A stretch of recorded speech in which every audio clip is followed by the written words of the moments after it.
Olá! A reforma trabalhista de 2017, sem dúvida, mexeu bastante nas relações de trabalho aqui no Brasil.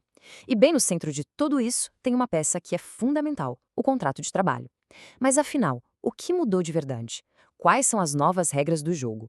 Hoje, a gente vai desvendar ponto a ponto as transformações mais importantes que aconteceram nesse contrato. Então, vamos mergulhar nisso. Olha só o nosso roteiro.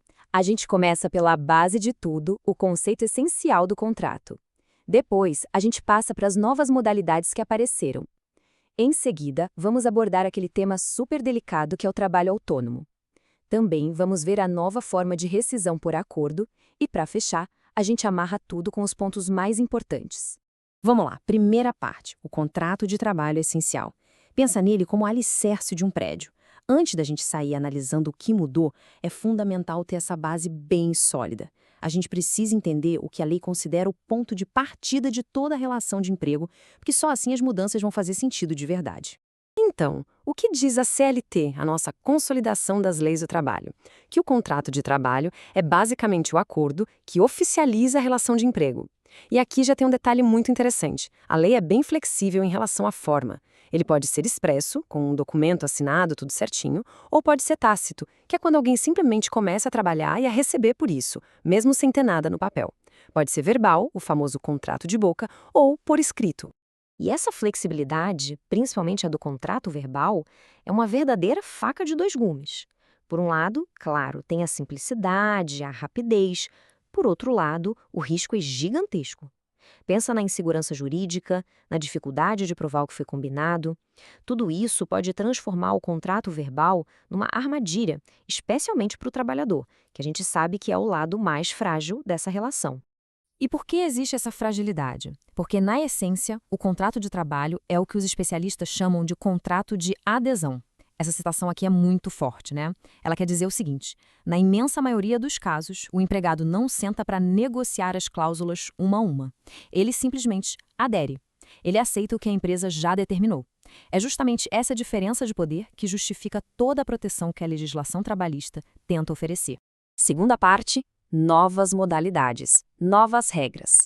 É aqui que a reforma trabalhista entra em campo com tudo. Se a regra geral até permitia uma certa informalidade, as novas modalidades de trabalho que surgiram com a reforma vão na direção contrária, exigindo muito mais formalismo.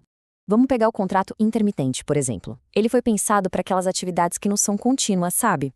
Pensa num garçom de eventos. Para esse contrato ser válido, a lei é muito clara: tem que ser por escrito. E não basta um papel qualquer. O contrato precisa detalhar o valor da hora de trabalho e esse valor tem um piso para proteger o trabalhador. Aqui, a informalidade não tem vez. A formalidade é uma exigência para evitar problemas lá na frente. O mesmo rigor vale para o teletrabalho. O contrato precisa dizer com todas as letras que o trabalho é remoto.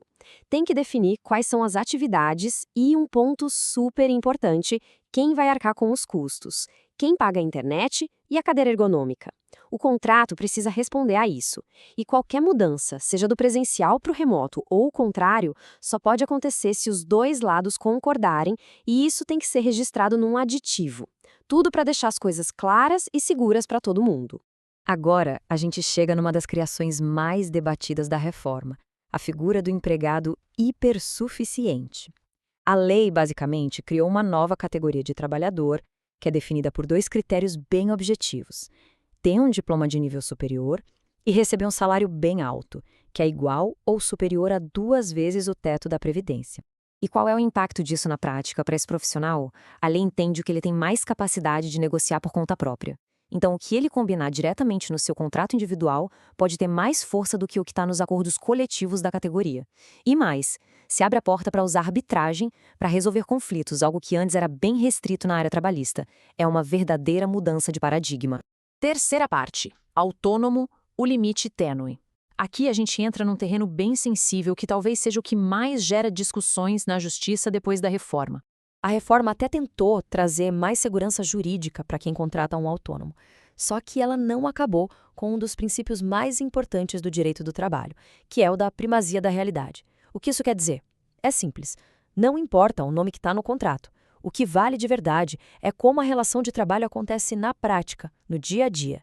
E este slide aqui ilustra isso de forma brilhante. No papel, o contrato pode dizer autônomo ou prestador de serviço.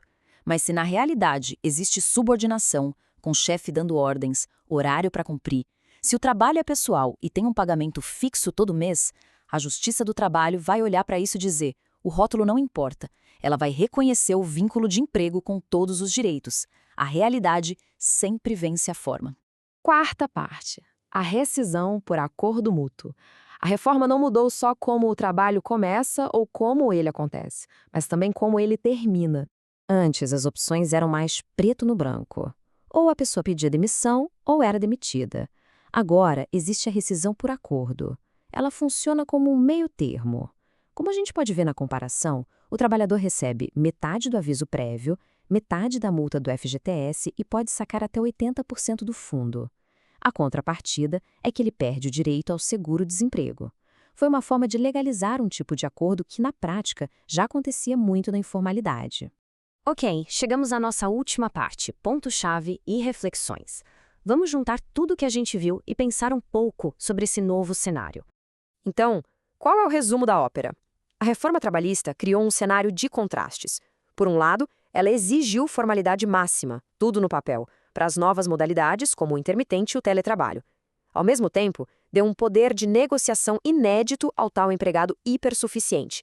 E, o que é crucial, manteve a primazia da realidade como um escudo contra fraudes, ao mesmo tempo que criou a rescisão por acordo como uma nova porta de saída.